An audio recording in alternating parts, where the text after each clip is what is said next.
gente, tudo bem? Então, eu sou Patrícia Prois, a maioria das pessoas me conhece pelo canal do YouTube como professora de inglês, onde eu dou algumas dicas, Patrícia Prois Teacher, e hoje eu vim falar sobre um outro aspecto, né? Eu estou aqui na frente da câmera falando como psicopedagoga.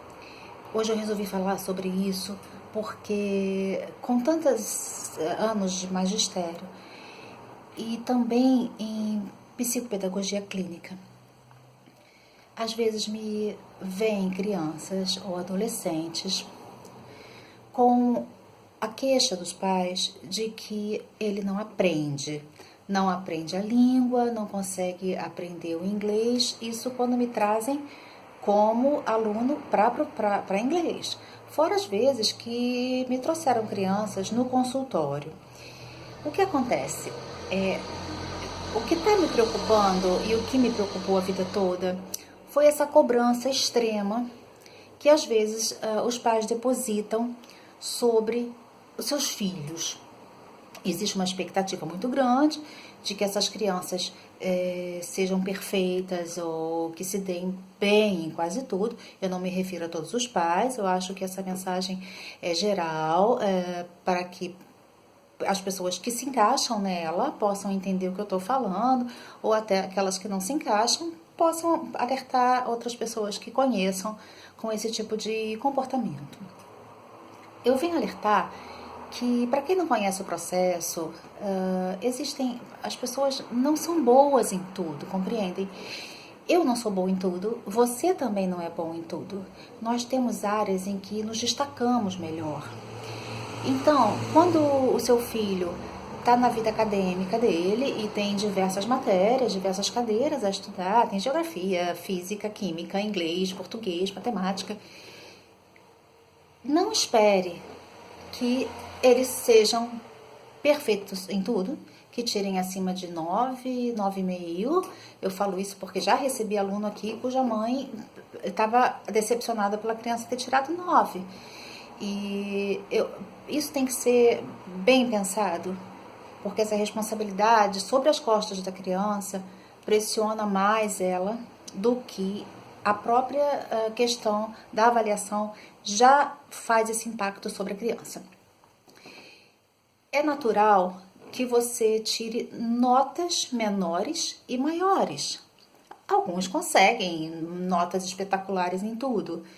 Eu não estou aqui pregando que quando você não se dá bem numa matéria, que você não invista na sua melhoria. Isso todos devem fazer. Eu não estou aqui dizendo também que você não incentive seu filho a estudar.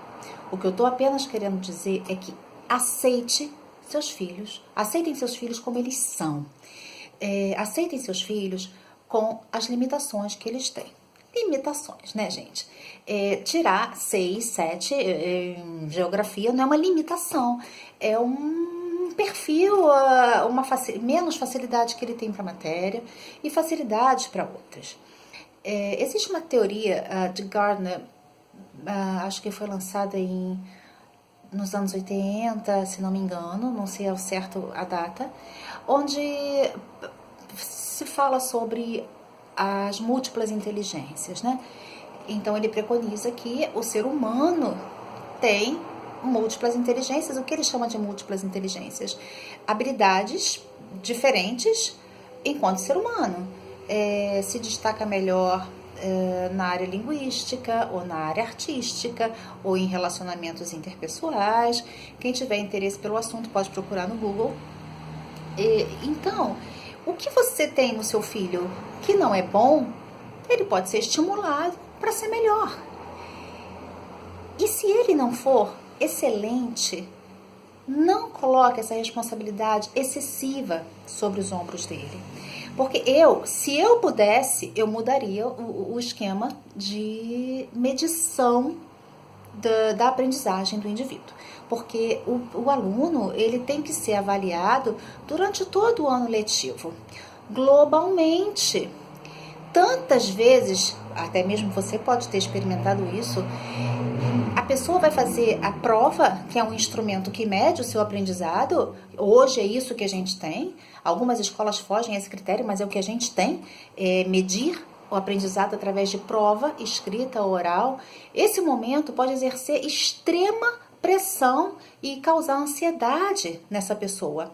E a ansiedade não deixa você pensar, a sua cabeça não foca e não consegue te desenvolver, e ele não consegue colocar no papel os pensamentos, e às vezes até em palavras, por ficar extremamente nervoso. E aí você tira ele desse ambiente, você percebe que ele sabe tudo. Então o professor vem avaliando esse aluno durante todo o período letivo, para que então ele possa entender que produção é essa que o aluno fez, né? É interessante também que às vezes a pergunta é feita de uma maneira e esse aluno consegue se expressar fora do que é padrão ou fora do que está escrito no livro da literatura, mas ele consegue, dando aquela volta, dar a resposta certa. E isso é um olhar que o professor tem que ter. O importante aqui nesse meu vídeo é que vocês atentem para, estimulem seus filhos a estudarem, sim, proporcione a ele o ambiente que ele acha propício. Existem algumas regras de postura, de iluminação, que a iluminação seja boa para que não prejudique a vista, outras questões alimentares que a gente pode até voltar nesse tema mais adiante, mas ele tem que estudar no ambiente onde ele se sente confortável. Tem gente que aprende com música, no ouvido o tempo todo, eu não consigo. Se eu não estiver no silêncio absoluto, eu não foco, eu não consigo me concentrar no que eu estou lendo. Eu volto na página, volto e volto e volto. Outras pessoas não. Se não tiver um barulhinho no fundo, olha, não consegue se concentrar. Isso é até estudado por algumas pessoas, alguns cientistas, de que o barulhinho, a musiquinha clássica, então, induz a concentração. E eu acho que isso também é uma diferença individual, né? Existem métodos para você aumentar a concentração dessa criança. Eu posso vir posteriormente a ensinar esses tipos de métodos e de truques para você aumentar a concentração dessa criança nas provas. Mas o foco desse vídeo é que eu estimule a todos vocês a aceitarem seus filhos como são. Não desistir deles, não desistam deles, não os chamem de burros, de incapazes, de que são fracassados, de que não entendem nada, será que você nunca vai aprender? Não é possível. Existem regras, crianças que têm realmente comportamentos desviantes, eles têm que a gente tem que prestar atenção, às vezes são realmente problemas de aprendizagem, nem sempre é apenas uma inadequação, às vezes não é uma questão de que ele não é bom nisso ou naquilo, às vezes realmente é um problema de aprendizagem, aí você tem que procurar um profissional.